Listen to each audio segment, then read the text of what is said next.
Eu já tinha pensado já essa palestra, né, por causa da coincidência de data. Hoje é exatamente dia São Jerônimo. Então, São Jerônimo, rogai por nós.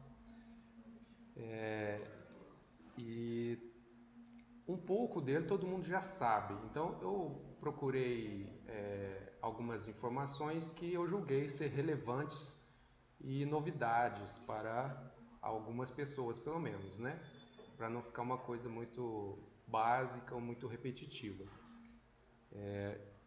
Gostaria então de ter como norte dessa apresentação a ideia de que a Vulgata, que é a tradução latina da Bíblia feita por São Jerônimo, é o texto fundamental do Ocidente, é o que formou a cultura ocidental. Todas as principais culturas, elas têm um texto base, né? Um texto fundamental, né?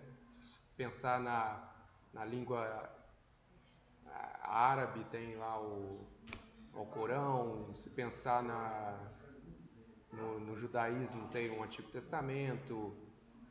Enfim, cada cultura tem seu texto base, e o texto base do Ocidente é a Vulgata, porque a Bíblia mesmo não foi escrita em latim, mas em hebraico e grego, basicamente.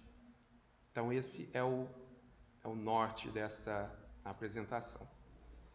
São Jerônimo nasceu por volta de 347, ninguém sabe ao certo, né? Eles estimam mais ou menos essa data na cidade de Stridon ou Estridão, na antiga Dalmácia, que é essa região que está colorida aí. Nem o local exato sabe-se, né? Não existe mais essa cidade, mas é nessa região da antiga Dalmácia, né? Que nessa época pertencia ao Império Romano, que é toda essa área colorida de rosa aí, tá?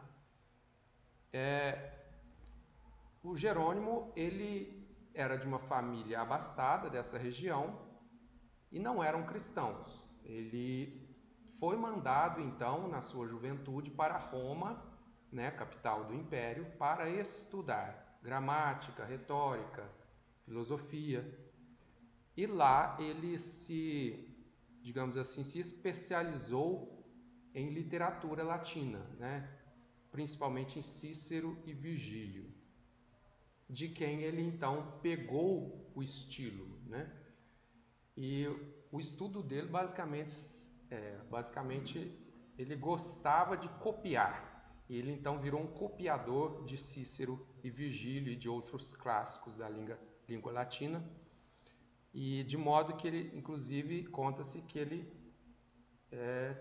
teve uma biblioteca de clássicos latinos toda copiada por ele mesmo, né?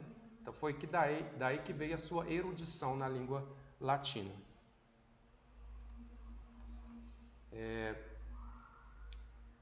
Ele foi para Roma e lá ele não era cristão ainda, como eu já disse, né? Ele se entregou aos prazeres profanos, né? Assim como Santo Agostinho, mais ou menos na mesma época, a sua juventude foi um pouco conturbada. Essa pintura aí, né, representa ele já posteriormente no deserto, se lembrando das dançarinas de Roma, né? O título da pintura é Jerônimo no deserto, atormentado por suas memórias das dançarinas. Mas tinha uma prática um pouco curiosa e ninguém sabe explicar ao certo porquê também, né? Durante todo esse tempo que ele ficou em Roma, ele se entregava a essas farras, mas aos domingos ele, com dois amigos que eram conterrâneos dele, eles iam visitar os túmulos dos mártires. E foi provavelmente ali nessas idas aos domingos aos túmulos dos mártires que ele teve a sua conversão ao cristianismo e pediu o batismo por volta dos 25 anos. Então ele foi batizado, se tornou cristão por volta dos 25 anos. Tendo sido batizado, essa conversão foi de algum modo forte, que ele resolveu sair de Roma e buscar algum caminho, né? Ele saiu peregrinando e foi parar em Tréveris, na Gália, que é aqui, mais ou menos onde está essa setinha. Atualmente está no território da Alemanha. Então ele saiu aqui da Dalmácia, foi parar em Roma para estudar e depois saiu convertido para Tréveris. Ele chega lá já batizado e em busca de algum sentido. E é nesse contexto que ele entra em contato com a vida monástica, influenciado por esse local, Tréveris, que é o local onde Santo Atanásio foi exilado uma ou duas décadas antes. Santo Atanásio foi exilado lá e não ficou só exilado, paradinho, né? Ele fundou comunidades monásticas lá. E foi lá então que São Jerônimo conheceu a vida monástica, né, com esses discípulos de Santo Atanásio. Vale lembrar também que Santo Atanásio foi um defensor da ortodoxia católica, né, no Concílio de Nicéia, né, que foi em 325. E também autor da vida de Santo Antão, outro monge, eremita, padre do deserto. Então foram essas as influências de São Jerônimo nessa sua ida a Tréveris.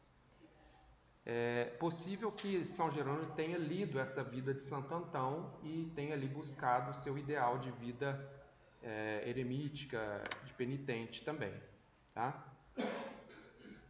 Durante esse período que ele ficou em Tréveris, que foi mais ou menos 5 anos, enquanto em Roma ele copiava os clássicos, em Tréveris ele passou a copiar as obras de Santo Hilário de Poitiers, outro grande santo padre do início da Igreja, que foi um dos primeiros teólogos latinos a combater algumas heresias, como o arianismo, e grande defensor da Trindade também. Mais uma grande influência para São Jerônimo. Outro dado interessante também é que tanto o Santo Atanásio quanto o Santo Hilário, eles tinham um estilo, uma escrita muito refinada, assim, bem ao gosto de São Jerônimo, né? Então ele já foi deixando um pouco de lado o seu gosto pela língua latina, dos clássicos, passando à literatura cristã, mas não abandonou de tudo.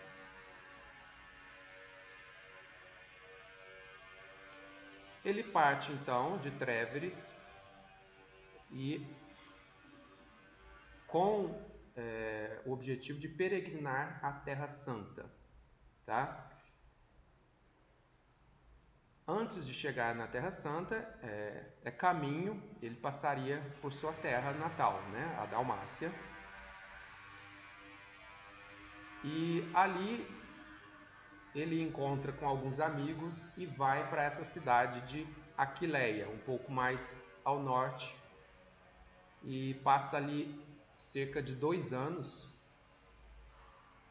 nessa cidade com esses amigos, assim, já formando uma primeira comunidade monástica,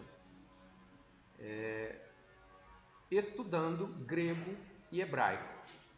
E ali ele começa seu estudo de grego e hebraico na cidade de Aquileia e continuando a sua peregrinação à Terra Santa. Ele parte então para Antioquia, que é bem pertinho. Aqui é a primeira setinha é Aquileia. Não, mentira. Aqui é a Antioquia mesmo, e a segunda setinha é o deserto de Calcis, ali na região da Síria. E é ali que ele vai se intensificar no estudo de grego e hebraico.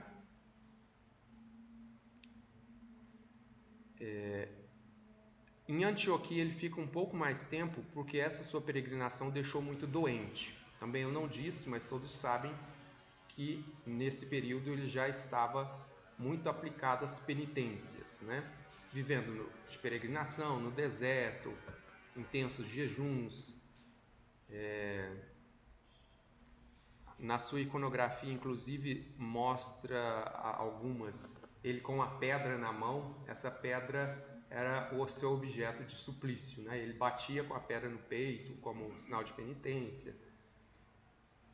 E não deu outra, ele ficou muito doente nessa cidade de Antioquia. Antioquia é um grande centro cristão, né? E ali, além de estudar o grego, aprofundar a sua formação exegética e viver aí nesse deserto próximo de forma mais rigorosa, ele continuou o seu estudo dos clássicos latinos. Mas no deserto ele teve uma experiência, não se sabe se uma experiência mística, um sonho, ou num desses seus desmaios de penitência, ele teve esse sonho ou visão de Cristo o interrogando, né? Assim, quem tu és? E ele responde, eu sou cristão. Aí Cristo teria respondido para ele, não, você mente, você é ciceroniano.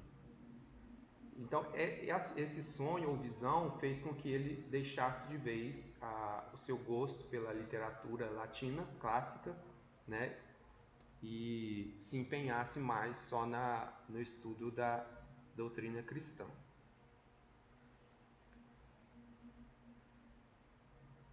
A partir daí, então, e nessa mesma região, ele teve contato com um monge de origem judaica, e com esse monge ele aprofundou seu estudo de hebraico. Após esses 2 anos, por volta do ano 375, ele foi ordenado presbítero em Antioquia pelo bispo Paulino, tá? E por conta da sua ordenação, conta-se que ele mesmo pediu para não ser incumbido de muitas tarefas pastorais, que ele gostaria de continuar estudando a Sagrada Escritura e as línguas originais, né? Isso foi, de certo modo, atendido, e ele continuou assistindo aulas, né, com esses monges, com os livros que ele tinha, inclusive com um famoso teólogo da época chamado Apolinário de Laodiceia. Eu conto isso para mostrar que esse Apolinário, na verdade, ele foi um herege, né? A heresia do apolinarismo, que era uma heresia cristológica da época. Se não me engano, é que ele pregava que Jesus Cristo não tinha uma alma humana, porque a sua divindade assumiu somente o corpo animal, humano, mas ele não tinha uma alma humana. Isso para tentar preservar a divindade de Cristo. Isso é uma heresia que a igreja defendeu já no Concílio de Nicéia, que Jesus Cristo tem a natureza humana completa, né? Corpo e alma. E nessa natureza humana veio a divindade.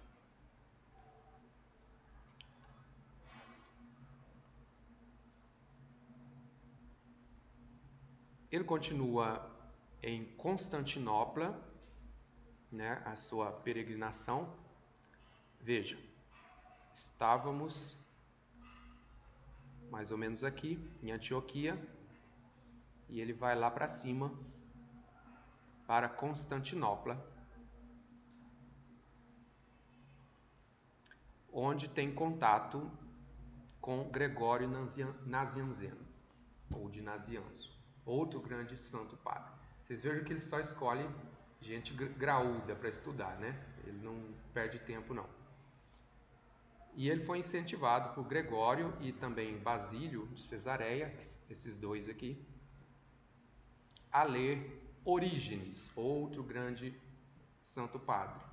Chamado santo padre não porque era santo, porque Orígenes teve alguns probleminhas também. mas, sem dúvida, um grande erudito, considerado inclusive o primeiro biblista, ou primeiro exegeta, porque foi Orígenes que iniciou um estudo, digamos, crítico da Sagrada Escritura. Ele, inclusive, fez uma obra crítica do Antigo Testamento chamada Hexaplas, né? Hexa de 6. Ele colocou lado a lado 6 versões do Antigo Testamento, né? Era uma Bíblia do Antigo Testamento crítica, né? A fim de comparar as diversas versões.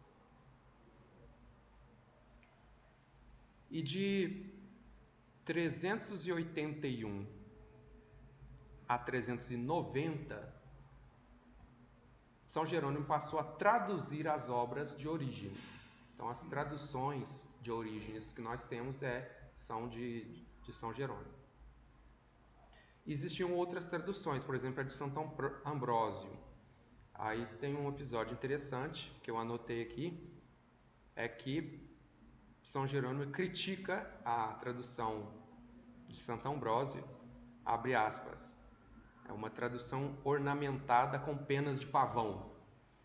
Isso para dizer também que São Jerônimo era de um gênio muito difícil, muito crítico, muito azedo mesmo. Ele era pessoa bem difícil. Isso, inclusive, possivelmente o fato que o fez ser tão penitente, tão asceta, né, e sair de um lugar para o outro, porque ninguém o suportava. Ele era uma pessoa bastante difícil mesmo e ele sabia disso, né? Então ele se penitenciava por isso. E os seus escritos muitas vezes são bem duros, assim, ele coloca essas ironias, essas críticas bem duras.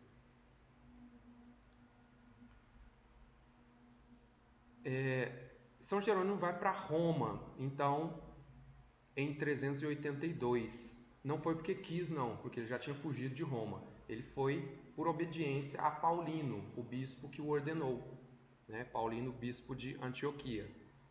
E ele foi enviado como representante de Antioquia, da Igreja Oriental, para participar de um sínodo convocado pelo Papa Dámaso, né? Então ele vai para Roma para participar desse sínodo.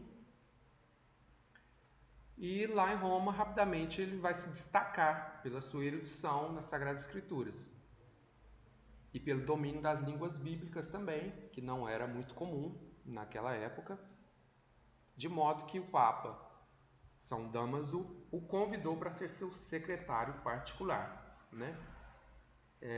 Por ser uma pessoa muito difícil, ele se tornou uma pessoa muito obediente, né? Primeiro ele vai para Roma por obediência, depois ele se torna secretário do Papa por obediência também, não porque ele gostava, mas ele se tornou bastante obediente e foi ser secretário do Papa. Passou então lá cerca de 3 anos, né? E nessa estadia ele conheceu 2 viúvas, santas viúvas, a Marcela e a Paula, aí representadas, e a outra é filha da Paula, que eu me esqueci o nome,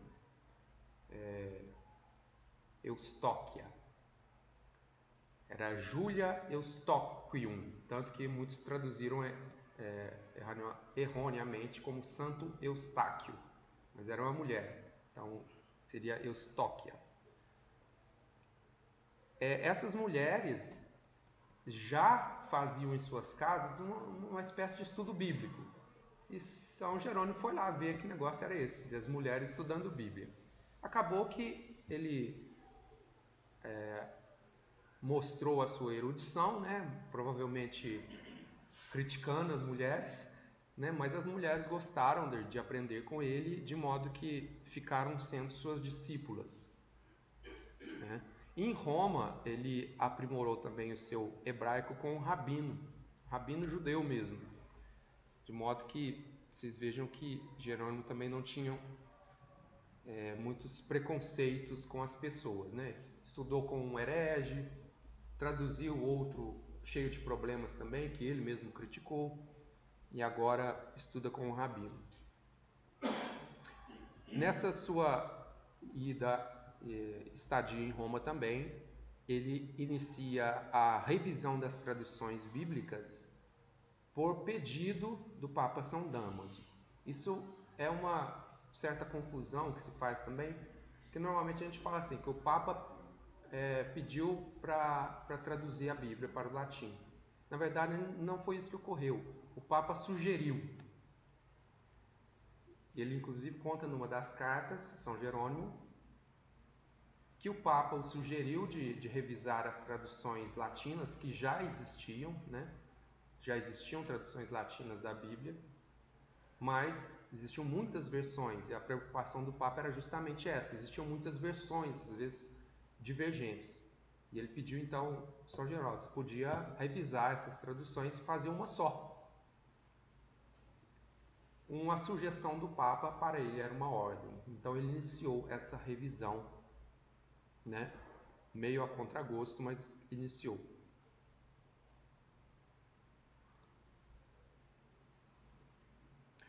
Acontece de novo a sua fuga de Roma. Ele não aguentava Roma, né? Ele criticava os excessos das cortes e do próprio clero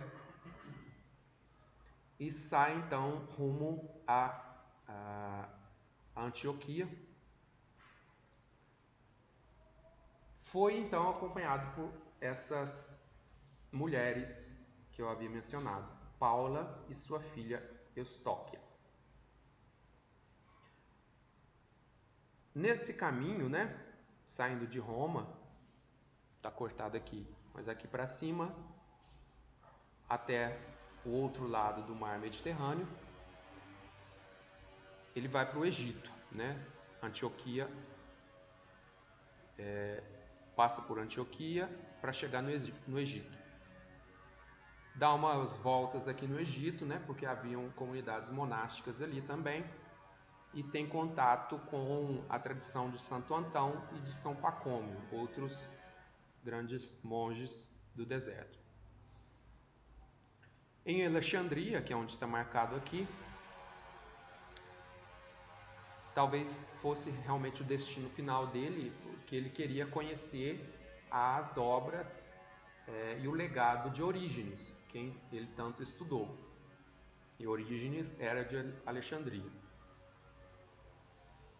E lá ele confirma tudo aquilo que ele havia estudado e o seu método, né, chamado método exegético alexandrino, que é caracterizado pela consulta aos textos originais, mais originais possíveis, e a interpretação espiritual ou alegórica dos textos, tá? Ele buscava no literal um sentido espiritual. Esse é o método de Orígenes.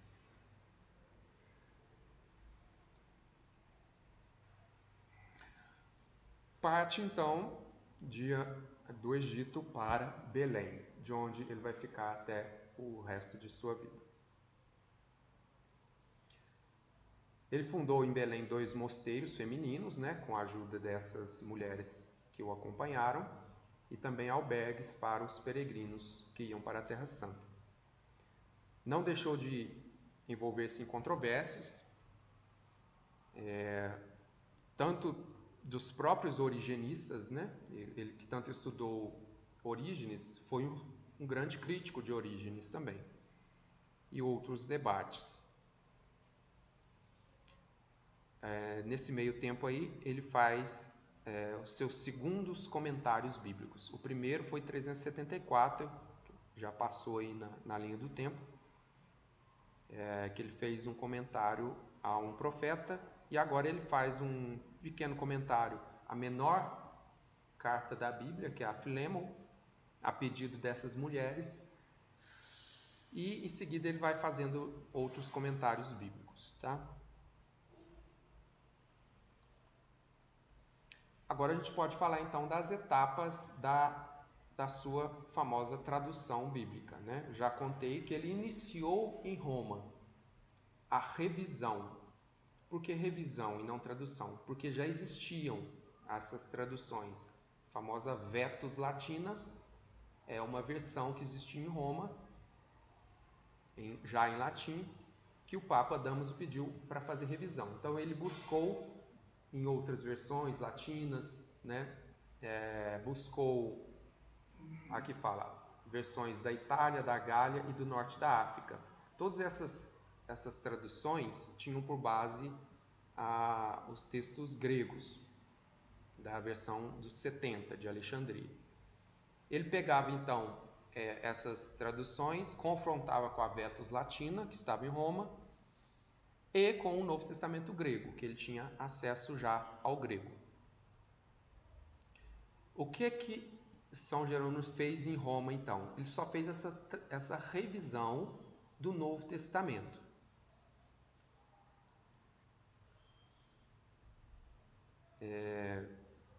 Ele chegou a começar também uma revisão do Antigo Testamento, e aí ele usou aquela que eu mencionei do Orígenes, a Hexapla, né? A versão crítica de Orígenes, para confrontar a Vetus Latina.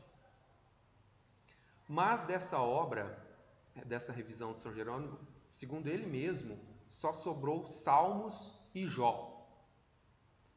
E ele fala que o restante ou foi roubado ou foi perdido. Ninguém sabe o que aconteceu com essa revisão de São Jerônimo. Agora, o interessante é isso. O que o Papa Damaso pediu, ele fez, de certo modo, muito rapidamente em Roma, durante aqueles 3 anos. E é isso que foi chamado pelo Papa de Vulgata. O que é divulgada? Eu já falei, é para ser divulgada. O Papa mandou: gostei da sua revisão, quero que ela seja divulgada, que ela se torne popular na liturgia. O objetivo principal era o uso bíblico, né, na liturgia. Então, o que o Papa Damaso viu e reconheceu foi o Novo Testamento e o Saltério, né, os salmos que São Jerônimo revisou. Depois ele, conforme nós já vimos, ele saiu peregrinando e acabou em Belém. E lá ele continuou. Aí, de fato, ele começou a fazer uma tradução da Bíblia inteira. Aqui só para ilustrar a Vetus Latina, né, o texto em latim aí, o manuscrito, né?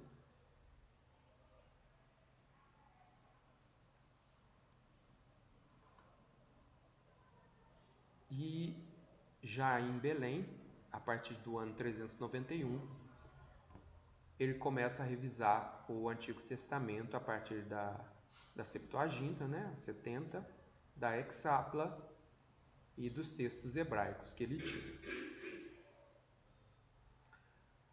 É interessante também que o Santo Agostinho, que era mais ou menos contemporâneo, criticou essa empreitada de São Jerônimo. Por quê? Havia, assim, no pensamento de Santo Agostinho, o risco de, ao voltar ao texto hebraico, assim, se pudesse ter uma influência judaica no texto bíblico. Essa era uma preocupação de Santo Agostinho. Outro fato interessante também dessa tradução do hebraico é que faz até sentido a crítica de Agostinho, é que São Jerônimo ele não queria traduzir os deuterocanônicos, chamados naquela época ainda de apócrifos, pelos judeus, que são aqueles 7 livros do Antigo Testamento escritos em grego.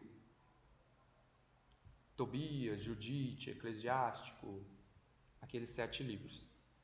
Ele traduziu Tobias e Judite muito rapidamente, né? Então, assim, foi uma tradução meio porca, né? Que não foi aproveitada. Que ele inventou umas coisas também que ele não queria traduzir. Mas ele reconheceu, né, abre aspas para São Jerônimo, que esses livros são lidos para edificação, mas não têm autoridade canônica. Segundo o próprio Jerônimo, dessa fase,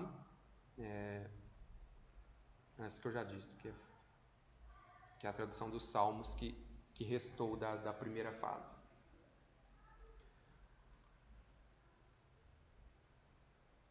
Ele de fato terminou essa tradução do Antigo Testamento, né, e juntou àquela do Novo que ele já havia feito, mas isso só foi sendo utilizado pela igreja ao longo dos séculos, tá?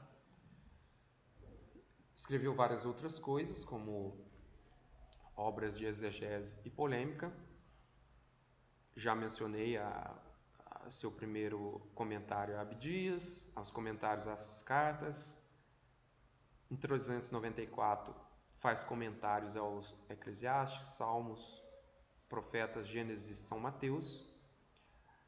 Alguns desses comentários se encontram para leitura. Do Novo Testamento se encontra inclusive na Catena Áurea, que é aquela coleção de comentários de São Tomás de Aquino, né, que ele comenta versículos por versículo ali, colocando citações dos santos padres. Então muitas ali ele pegou de São Jerônimo. Ele fez naturalmente muitas homilias, mas essas homilias ele não escreveu e nem revisou, né? Seus ouvintes muitas vezes copiaram, mas existem muitos erros, imprecisões, tanto de cópia quanto do que o São Jerônimo falou mesmo, né? Erros de fala mesmo, né? De memória, de coisa imprecisões que ele cometia. Nessa época também estava havendo a controvérsia sobre a graça, então há alguns deslizes ali na doutrina da graça por meio de São Jerônimo também. Escreveu 3 opúsculos sobre eremitas, vida eremítica, e algumas polêmicas, né, que são refutações ou debates. Contra o vídeo sobre a virgindade pós-parto da Virgem Maria, sobre virgindade e ascese, sobre o culto dos mártires, pobreza, celibato, validade do batismo, sobre os erros de Orígenes e contra os pelagianos, a questão da graça. Mais de 100 cartas, diversos assuntos, só alguns a título de ilustração, sobre o primado de Pedro, elogios fúnebres, educação das filhas, né, dirigida àquelas mulheres, sobre a leitura da Bíblia e de defesa da vida ascética.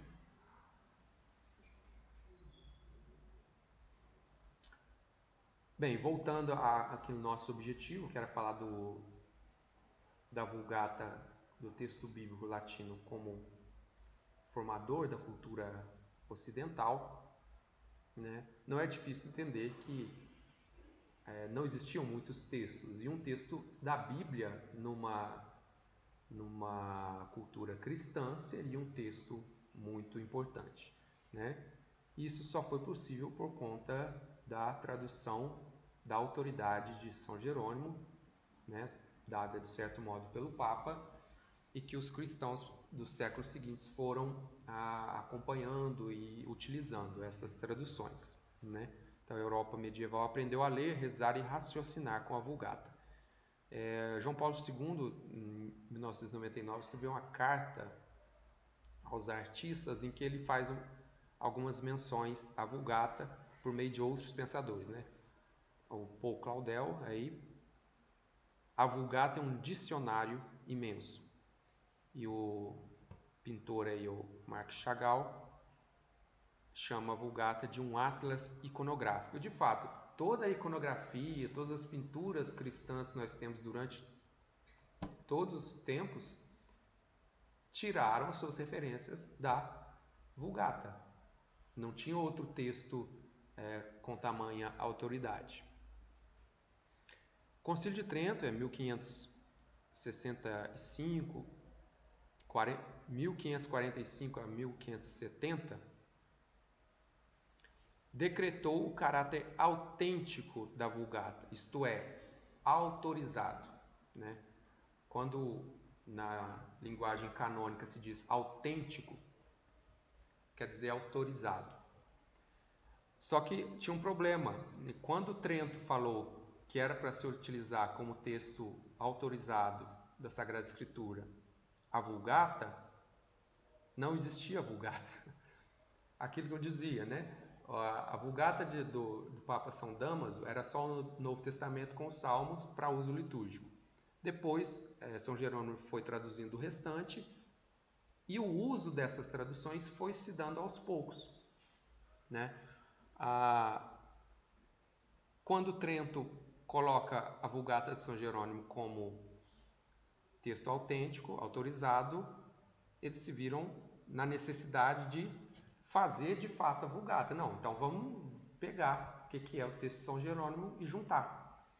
E foi feita uma espécie de comissão que participou inclusive São Roberto Bellarmino e fez de fato o que a gente conhece hoje como Vulgata, que é chamada propriamente Vulgata Sisto-Clementina, porque foi feita em 1570 e alguma coisa, né?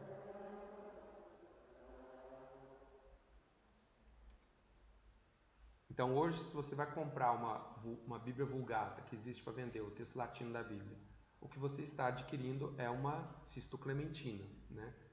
Que foi uma revisão das traduções de São Jerônimo. Outras revisões surgiram, inclusive a última é chamada de Nova Vulgata, ou Neo-Vulgata, promulgada em 1979, a pedido do Concílio Vaticano II, ou melhor, a pedido de Pio XII. Inclusive mencionei isso aqui numa palestra que eu dei sobre a interpretação da Bíblia, né? Dessas diversas traduções, revisões. Então, Pio XII já reconhecia alguns problemas na Vulgata e pediu uma revisão, né? Essa revisão foi acontecendo e só terminou com Paulo VI, e quem promulgou foi João Paulo II, a Neo-Vulgata.